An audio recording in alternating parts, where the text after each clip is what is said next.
Welcome to BPSC maker YouTube channel. दोस्तों, आज के इस वीडियो में हम यहाँ पे मॉक टेस्ट 13 को देखने वाले हैं। इसमें कुल मिला के प्रश्नों की संख्या है 50 और इसका पासिंग मार्क्स रखा गया है 35। तो आप कोशिश कीजिए कि 35 से अधिक प्रश्नों को यहाँ पे आप सही सही हल कर पाएँ। अगर 35 से आप अधिक प्रश्नों को सॉल्व कर पाते हैं सही तो आपकी तैयारी को काफ़ी अच्छी मानी जाएगी। अगर उससे कम है तो आपको यहाँ पे फेल माना जाएगा। तो आप इस पूरे वीडियो को बिल्कुल एग्जाम के तौर पे लीजिए। आप समझिए कि ये सभी प्रश्न आपके बीपीएससी एग्जाम में आए हुए हैं। अगर आप भी घर बैठे एग्जाम की तैयारी कर रहे हैं बीपीएससी एग्जाम की, तो आपके लिए हमारा चैनल काफ़ी उपयोगी है। हमारे चैनल के साथ निरंतर बने रहें और यहाँ पे आने वाले सभी वीडियो का लाभ उठाएं। इस पूरे वीडियो को ध्यानपूर्वक देखें और कॉपी पेन लेकर बैठें। सभी प्रश्नों को काउंट करें कि आपने 50 में से कितने प्रश्नों को सही हल किया, ताकि आपको आपकी तैयारी का अनुभव हो सके। और वीडियो के अंत में कमेंट करके जरूर बताइएगा कि आपने कितने प्रश्नों को हल किया है, ताकि मैं भी समझ सकूं कि आप कैसे आपकी तैयारी है और मुझे किस प्रकार के प्रश्नों को और अच्छी तरह से सेट करना चाहिए। मुझे आपके लेवल का पता चलेगा। तो प्लीज़ आप कमेंट जरूर कीजिएगा कि आपने 50 में से कितने प्रश्नों को सही हल किया है। और यहाँ पे जो आपको ये लिस्ट दिख रहा है, ये हमारे टॉप 5 रैंकर है मॉक टेस्ट 12 के। ये है सोनाली सिंह, मुकेश कुमार, सोनू कर्ण, प्रिया चंदन, गौरव यादव, सनी कुमार, गौतम उपाध्याय और राखी कुमारी। ये सभी हमारे पेड मेंबर हैं। इन्होंने मॉक टेस्ट 12 के अंतर्गत काफ़ी उत्कृष्ट प्रदर्शन करते हुए इन्होंने यहाँ पे अपना स्थान को बनाया है। तो अगर आप भी हमारे पेड ग्रुप को ज्वाइन करना चाहते हैं तो इस वीडियो के डिस्क्रिप्शन में वहाँ पे इसकी सारी जानकारियाँ दी गई है कि आप इस पेड ग्रुप को कैसे ज्वाइन कर सकते हैं। आप मात्र 49 रुपये पे करके हमारे पेड मेंबर बन सकते हैं और यहाँ पे आने वाले सभी PDF का लाभ उठा सकते हैं। तो चलिए शुरू करते हैं। ये टेस्ट सीरीज 13 है और इसके अंतर्गत मैं सभी प्रश्नों को यहाँ पे पढ़ूंगा और इस बीच आप प्रश्न को सॉल्व करके आप अपना आंसर कमेंट बॉक्स में बता सकते हैं और इसे काउंट भी कर सकते हैं। प्रत्येक प्रश्न की जो प्रकृति होगी वो हूबहू से बीपीएससी प्रारंभिक परीक्षा की तरह ही होगी। जिस प्रकार से बीपीएससी प्रश्न पूछती है ऑप्शन नंबर ई के साथ, तो आपको उसको भी ध्यान में रखना पड़ेगा। तो चलिए शुरू करते हैं। पहला प्रश्न है, ब्रिटिश शासनकाल के दौरान भारत के प्रथम गवर्नर जनरल कौन थे? यहाँ पे मैं सिर्फ प्रश्न को पढ़ूंगा और इस बीच थोड़ी सी 2 या 3 सेकंड का टाइम दिया जाएगा और इस बीच आप अपना आंसर ऑप्शन को देख के सोच सकते हैं। तो ब्रिटिश शासनकाल के दौरान भारत के प्रथम गवर्नर जनरल कौन थे? इसका आंसर होगा William Bentinck. Option number D यहाँ पे करेक्ट आंसर होगा, विलियम बेंटिक, जो कि प्रथम गवर्नर जनरल थे ब्रिटिश शासनकाल के दौरान। ऑप्शन नंबर डी यहाँ पे करेक्ट आंसर है। अगला प्रश्न है, 1857 के विद्रोह में बिहार का नेतृत्व किसने किया था? तो 1857 के विद्रोह में बिहार का नेतृत्व किया था वीर कुंवर सिंह ने। ऑप्शन नंबर सी यहाँ पे करेक्ट आंसर होगा और ये आरा जिले का रहने वाला था। तो ये जगदीशपुर आरा जिले के रहने वाले निवासी थे और इन्होंने इसका अंतिम जो युद्ध हुआ था वो लीग्रैंट के साथ हुआ था। लीग्रैंट एक अंग्रेज अधिकारी थे, उसके साथ इसका अंतिम युद्ध हुआ था और उसके 3 दिन बाद शायद इसकी मृत्यु हो गई थी। तो अब ध्यान रखिएगा, इसका आंसर होगा वीर कुंवर सिंह। इन्होंने 1857 के विद्रोह के दौरान बिहार से इसका नेतृत्व किया था 1857 का। और 1857 के विद्रोह को वीडी सावरकर ने स्वतंत्रता संग्राम की संज्ञा दी है। आप इस बात को भी ध्यान रखिएगा कि 1857 के विद्रोह को किसने स्वतंत्रता संग्राम की संज्ञा दी थी? तो ये वीडी सावरकर के द्वारा दिया गया था। ये भी काफी महत्वपूर्ण प्रश्न है, इसे ध्यान रखिएगा। अगला प्रश्न है, सिंधु नदी की लंबाई उतनी है जितनी ब्रह्मपुत्र नदी की। यह लंबाई कितनी है? काफी महत्वपूर्ण प्रश्न है। सिंधु नदी की लंबाई उतनी ही है जितनी की ब्रह्मपुत्र नदी की। तो ये लंबाई है 3000 किलोमीटर, यानी कि ऑप्शन नंबर डी यहाँ पे करेक्ट आंसर होगा। ये लंबाई कितनी है? तो ये है 3000 किलोमीटर। ऑप्शन नंबर डी यहाँ पर करेक्ट आंसर होगा, 3000 किलोमीटर।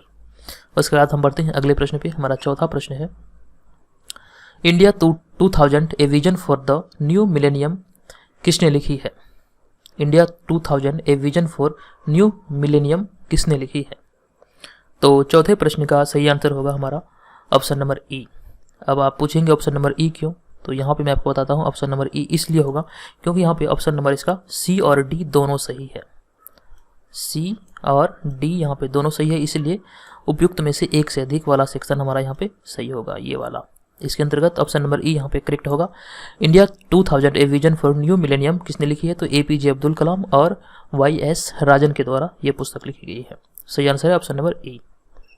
उसके बाद आगे बढ़ेंगे और देखेंगे अगला प्रश्न, बिहार में होने वाली विश्वविख्यात छठ पूजा किससे संबंधित है?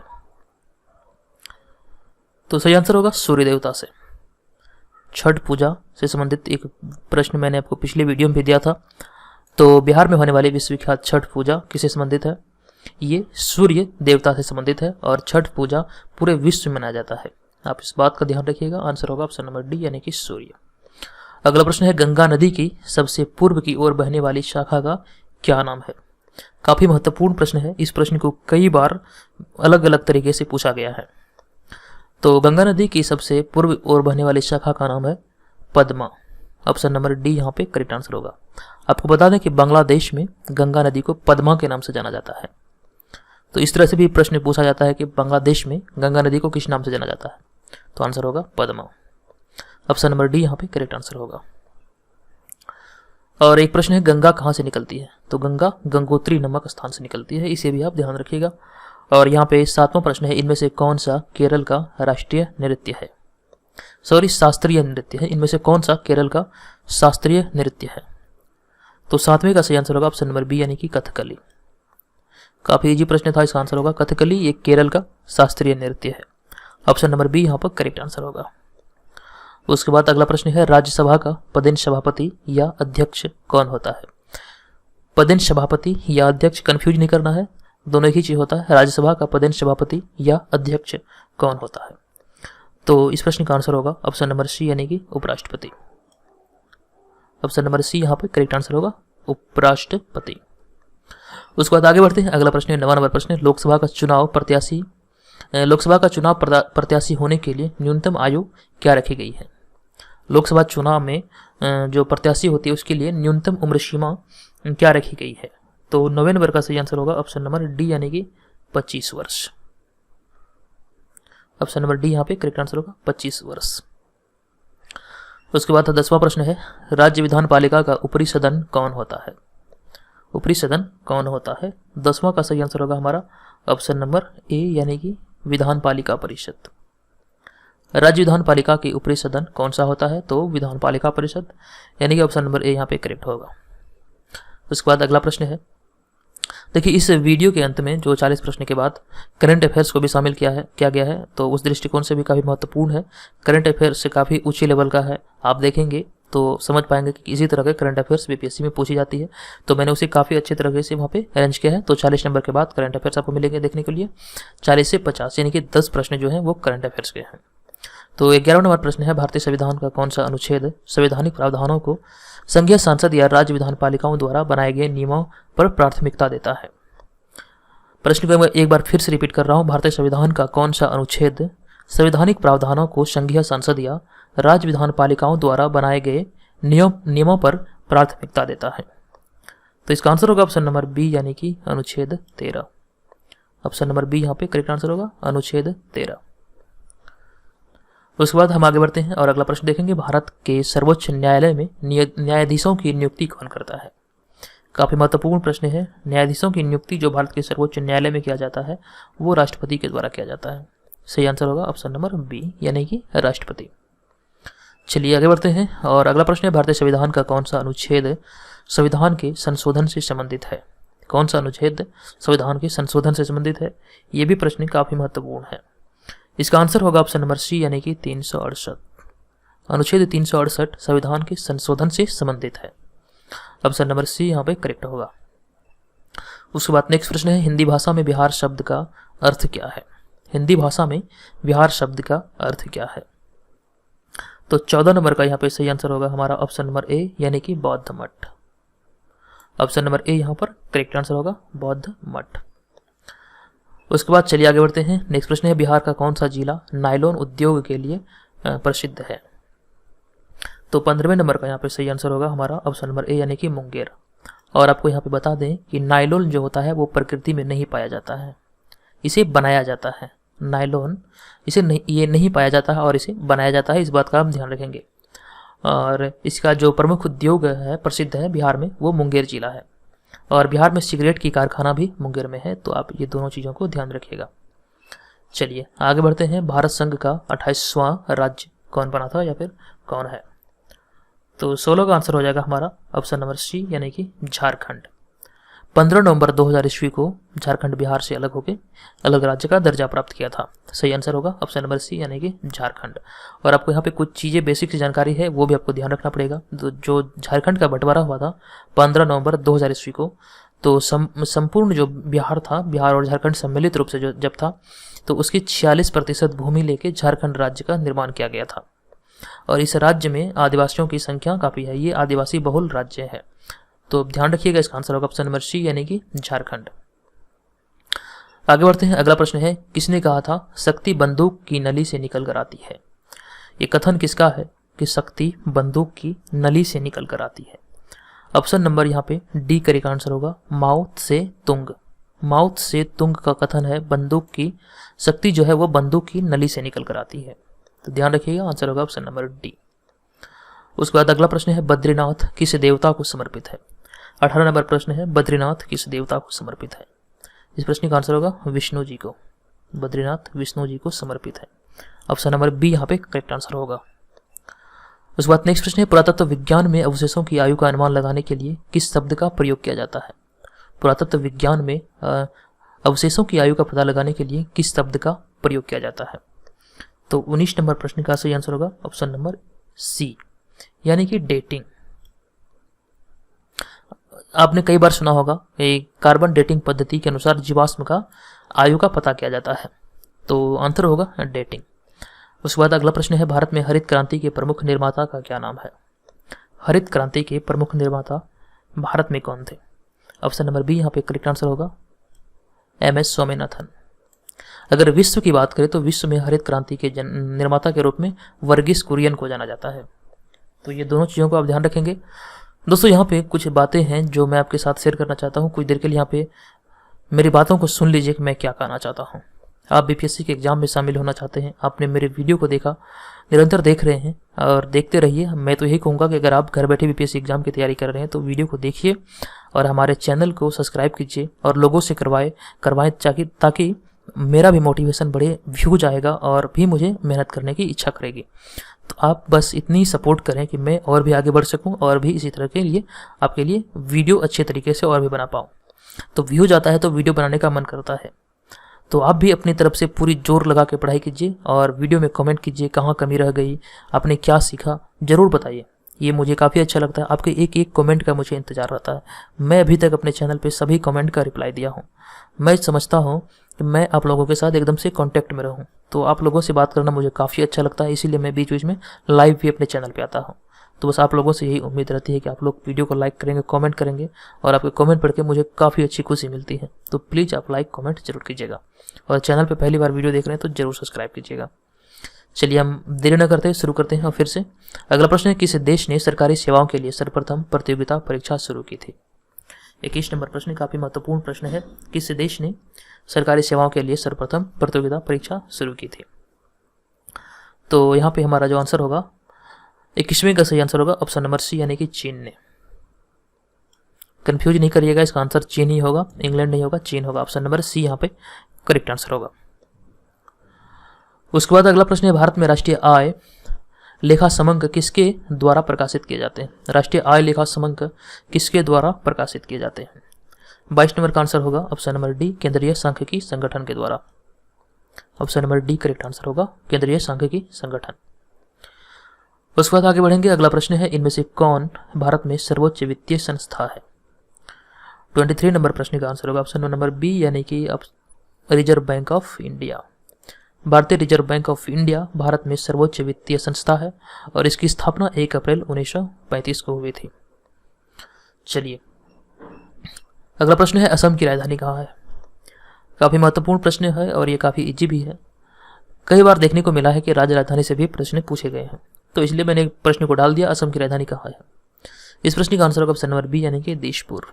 जब हम लोग छोटे थे तो हम लोगों को आई थिंक 2 या 3-4 क्लास में होंगे, मुझे उतनी तरह अच्छी तरह से याद नहीं, हम लोगों के टीचर हुआ करते थे जहाँ हम लोग पढ़ने जाते थे, हम लोग क्या मैं अपनी बात कर रहा हूँ, तो मेरे साथ और भी कई लोग दोस्त थे हमारे, तो राजधानी जो दिया जाता था बुक में लिख के, कॉपी में लिख के, तो बहुत मार पड़ती थी रटने के लिए। तो मैंने इस तरह से याद किया है कि मैं समझता हूँ कि मैं 1 मिनट से भी कम समय लूँगा, सभी राज्य और राजधानियों का नाम ले लूँगा। मतलब इतनी स्पीड से याद हो गई है, आप समझ सकते हैं कि मतलब कितनी बार मैंने रिपीट किया होगा, कितना मार खाया, उसके बाद मुझे इस तरह से याद हुआ है। तो ये सब पुरानी बातें हैं, तो इसीलिए मैं कहता हूँ मेहनत कीजिए, मेहनत करने पे सफलता जरूर मिलती है। जब मैंने ही अपना YouTube चैनल को स्टार्ट किया था तो कई लोग ने मुझे बहुत ही बुरा कहा था, बहुत कहा था बुरा। मैंने सभी चीज़ों को इग्नोर करना शुरू किया और निरंतर वीडियो डालता रहा और डालता ही रहा। और आज देखिए जो कुछ भी हूँ आप लोगों की हेल्प से फिर भी काफ़ी अच्छे स्थान पर हूँ और आने वाले समय में उम्मीद है कि और भी आगे जाऊँगा। बस इसी लिहाज से, इसी उद्देश्य से मैं आप लोगों को वीडियो प्रोवाइड करता हूँ और अच्छी क्वालिटी देने का प्रयास करता हूँ अपनी तरफ से। तो आप लोग भी मेहनत कीजिए, आपको सफलता जरूर मिलेगी। मेहनत करने वालों को सफलता जरूर मिलती है, आज नहीं तो कल जरूर मिलेगी। अगला प्रश्न है, लगातार बढ़ती कीमतों की प्रक्रिया क्या कहलाती है? लगातार बढ़ती कीमतों की प्रक्रिया क्या कहलाती है? आंसर होगा ऑप्शन नंबर ए यानी कि मुद्रास्फीति। उसके बाद हम बढ़ेंगे 26 नंबर प्रश्न पे। भारत में 1 रुपया का नोट कौन जारी करता है? आप देखिए यहाँ पे कंफ्यूज बिल्कुल हो जाइएगा। अगर आप ये प्रश्न को नहीं जानते हैं तो आप फंस जाइएगा। इसका आंसर जो होगा 26 का वो होगा ऑप्शन नंबर डी। अब बताइए, सॉरी यहाँ पे गलती से ऑप्शन नंबर डी नहीं होगा, एक सेकंड माफ कीजिएगा, ऑप्शन नंबर डी नहीं होगा, मैंने यहाँ पे देखा नहीं। ऑप्शन नंबर बी यहाँ पे करेक्ट आंसर होगा, वित्त मंत्रालय। भारत में 1 रुपया का नोट जारी करता है वित्त मंत्रालय करता है, न कि रिजर्व बैंक ऑफ इंडिया करता है। आंसर नंबर बी यहाँ पे करेक्ट आंसर होगा। भारत में 1 रुपया का नोट जारी किया जाता है वित्त मंत्रालय के द्वारा। अगर आप नहीं जानते हैं तो आज समझ जाइए, इसका आंसर होगा वित्त मंत्रालय। चलिए अगला प्रश्न है 27 नंबर प्रश्न। टॉर्च लाइट में प्रयोग होने वाली सेल इनमें से क्या है? टॉर्च लाइट में प्रयोग होने वाले सेल इनमें से क्या है? तो सही आंसर ऑप्शन नंबर बी यानी कि देखिए यहाँ पे काफी कठिन नाम है ये है Leclanche cell. Torch light में प्रयोग होने वाले सेल का नाम है Leclanche cell. Option number B correct होगा इस प्रश्न का। चलिए उसके बाद हम बढ़ते हैं आगे। अगला प्रश्न है, निम्नलिखित पदार्थों में से किसकी विद्युत कंडक्टिविटी अधिक होती है? किसकी विद्युत कंडक्टिविटी अधिक होती है? तो यहाँ पे 28 नंबर का जो सही आंसर होगा वो होगा ऑप्शन नंबर बी यानी कि चांदी का। चांदी जो है वो विद्युत का अच्छा सुचालक माना जाता है, तो इसलिए आंसर होगा हमारा ऑप्शन नंबर बी यानी कि चांदी। चलिए उसके बाद हम आगे बढ़ते हैं और अगला प्रश्न देखते हैं, किसी वस्तु का विस्तारित एवं काल्पनिक प्रतिबिंब किसके प्रयोग से मिल सकता है? किसी वस्तु का विस्तारित एवं काल्पनिक प्रतिबिंब किसके प्रयोग से मिल सकता है? तो 29 नंबर प्रश्न का जो सही आंसर होगा वो होगा ऑप्शन नंबर सी। आंसर होगा ऑप्शन नंबर सी यानी कि उत्तल दर्पण। उत्तल दर्पण को जो गाड़ियों में मोटरसाइकिल, कार आदि का जो साइड मिरर होता है उसके रूप में उत्तल दर्पण का प्रयोग किया जाता है, क्योंकि इसमें जो प्रतिबिंब बनती है वो विस्तारित होती है, काल्पनिक होती है और इसमें जो वस्तु से छोटा प्रतिबिंब बनता है। और इस वजह से यही वजह है कि बाइक, कार, बस आदि के जो साइड मिरर होते हैं, जो पीछे का दृश्य देखने के लिए होते हैं, दृश्य अवलोकन के लिए होते हैं, वहाँ पे उत्तल दर्पण का प्रयोग किया जाता है। आप यहाँ पे कंफ्यूज नहीं कीजिएगा कि उत्तल लेंस नहीं बल्कि उत्तल दर्पण होगा। चलिए इसी प्रकार से आगे बढ़ेंगे। अगला प्रश्न है, किसी वस्तु पर पृथ्वी के गुरुत्वाकर्षण को उसका क्या कहते हैं? किसी वस्तु पर पृथ्वी के गुरुत्वाकर्षण को उसका क्या कहते हैं? तो आंसर हो जाएगा हमारा ऑप्शन नंबर डी यानी कि भार। इसका आंसर होगा ऑप्शन नंबर डी यानी कि भार। उसके बाद आगे बढ़ते हैं। 31 नंबर प्रश्न है, जब कोई वस्तु पानी में डुबोई जाती है तो उसके भार में कमी किसके बराबर होती है? किसी वस्तु को जब पानी में डुबोई जाती है तो उसके भार में कमी किसके बराबर होती है? तो इसका आंसर होगा ऑप्शन नंबर सी, उसके द्वारा हटाए गए द्रव की मात्रा। देखिए किसी वस्तु को जब पानी में डुबाया जाता है तो वहां से जो द्रव्य मतलब हट जाता है, तो वही द्रव का वजन जितना होता है तो वो उस वस्तु में ट्रांसफर हो जाता है। यानी कि कहने का तात्पर्य यह है कि जब किसी वस्तु को पानी में डुबाया जाता है तो उसके भार में जो कमी आती है, जितना पानी वहां से हटता है उसकी वस्तु में से उतना घट जाता है। तो कमी उसके जो पानी घटता है वहां से जो द्रव्य हटता है उसके बराबर कमी आती है उस वस्तु में। अब इसे इस तरह से समझ सकते हैं। उसके बाद अगला प्रश्न है 32 नंबर प्रश्न है, न्यूटन की गति के तीसरे नियम के अनुसार कौन सा कथन सत्य है? 32 नंबर प्रश्न, यहाँ पे टाइम लीजिए, मैं कुछ समय दे रहा हूँ। 32 का आंसर क्या होना चाहिए? न्यूटन के गति के तीसरे नियम के अनुसार कौन सा कथन सत्य है? यहाँ पे सत्य के बारे में पूछा जा रहा है, तो आई होप कि इसे आप सॉल्व कर चुके होंगे। इसका आंसर होगा ऑप्शन नंबर सी। प्रत्येक क्रिया के लिए बराबर व प्रतिकूल प्रतिक्रिया होती है। ये न्यूटन का तीसरा नियम है और ये काफी महत्वपूर्ण है। ये कई बार एग्जाम में पूछे गए हैं और पूछे जाएंगे भी। आंसर होगा ऑप्शन नंबर सी।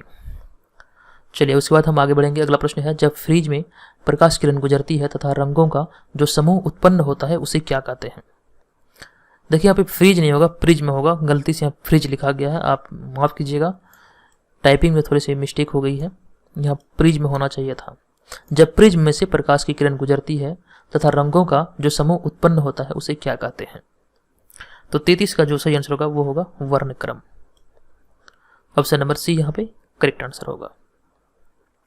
उसके बाद आगे बढ़ते हैं। अगला प्रश्न है, सबसे छोटी तरंग लंबाई किस प्रकाश का होता है? सबसे छोटी तरंग लंबाई किस पदार्थ का होता है? 34 का आंसर होगा option number C. Option number C यहाँ पे करेक्ट आंसर होगा। उसके बाद आगे बढ़ते हैं और अगला प्रश्न देखते हैं। इलेक्ट्रॉन के आविष्कारक कौन थे? 35 नंबर प्रश्न का यहाँ पे हमारा सही आंसर होगा ऑप्शन नंबर सी यानी कि जे थॉमसन। इलेक्ट्रॉन के आविष्कारक थे जे थॉमसन। नेक्स्ट प्रश्न है, हाइड्रोमीटर एक उपकरण है, इससे क्या मापा जाता है? हाइड्रोमीटर से क्या मापा जाता है? तो ये पानी का घनत्व को मापा जाता है। Option number A correct answer होगा, पानी का घनत्व। जबकि पानी की गहराई को फाइडोमीटर के द्वारा मापा जाता है। मैंने पिछले सेट में ये दिया था, आई थिंक तीसरे या चौथे आभी से, यानी कि 3-4 सेट पहले शायद मैंने डाला था सेट में, कि जो पानी की गहराई को मापने के लिए जिस यंत्र का प्रयोग किया जाता है उस यंत्र को फाइडोमीटर कहा जाता है, जबकि पानी का घनत्व मापने के लिए हाइड्रोमीटर का प्रयोग किया जाता है। तो इसी तरह से बने रहिए, सभी प्रश्न आपके सामने आएंगे। अभी भी 66वीं बीपीएससी में काफ़ी देरी है, तो जिस तरीके से मैं आपको प्रश्न प्रोवाइड करा रहा हूँ ये आपके लिए काफ़ी उपयोगी होंगे। चैनल के साथ आप रेगुलर बने रहिए। रेगुलर बने रहेंगे तो इससे आपका ये फ़ायदा होगा कि आप चीज़ों को काफ़ी अच्छी से समझ पाएंगे। तो अगला प्रश्न है, खाद्य ऊर्जा किस में मापी जाती है? 37 नंबर प्रश्न का आंसर होगा हमारा ऑप्शन नंबर बी यानी कि कैलोरी में। खाद्य ऊर्जा कैलोरी में मापी जाती है। ऑप्शन नंबर बी यहाँ पे करेक्ट आंसर होगा। उसके बाद अगला प्रश्न है, परमाणु के नाभिक में इनमें से क्या होता है? 38 नंबर का सही आंसर होगा ऑप्शन नंबर बी यानी कि न्यूट्रॉन व प्रोटॉन। परमाणु के नाभिक में न्यूट्रॉन और प्रोटॉन होते हैं। चलिए अगला प्रश्न है, 39वां प्रश्न है, निम्न धातुओं में से कौन सी धातु नमक के तनु अम्ल की क्रिया से हाइड्रोजन गैस बना देती है? निम्न में से कौन सी धातु नमक के तनु अम्ल की क्रिया से हाइड्रोजन गैस बना देती है? तो 39 नंबर का हमारे यहाँ पे सही आंसर होगा ऑप्शन नंबर बी यानी कि तांबा। ऑप्शन नंबर बी यहाँ पे करेक्ट आंसर होगा, तांबा। अब यहाँ से देखिए 40वां प्रश्न है, पर यहाँ पे 40वें को देख लेते हैं, फिर 41वां स्टार्ट करेंगे। तो 40वां प्रश्न है, एक गैस का आयतन उसके दबाव के व्युत्क्रमानुपाती होता है, किस नियम के अनुसार? यहाँ पे 2 बार दबाव लिखा गया है, आपको एक बार पढ़ना है। एक गैस का आयतन उसके दबाव के व्युत्क्रमानुपाती होता है, ये किस नियम के अनुसार होता है? तो आंसर होगा बॉयल के नियम। बॉयल के नियम के अनुसार ऐसा होता है कि एक गैस का आयतन उसके दबाव के व्युत्क्रमानुपाती होता है, ये बॉयल का नियम है।